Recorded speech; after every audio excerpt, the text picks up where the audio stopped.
প্রতীক্ষা পাত্র, তারপর অদ্রিজা বিশ্বাস, সমৃদ্ধি ঘোষ, প্রজিত মণ্ডল, শাহানা বিশ্বাস, মহুয়া ঘোষ পাত্র, প্রণীতা বোস, শুভায়ন মণ্ডল, অসিতা দাস আর কথাকলি ভট্টাচার্য।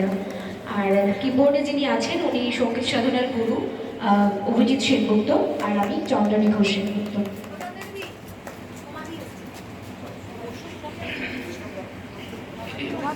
হ্যালো।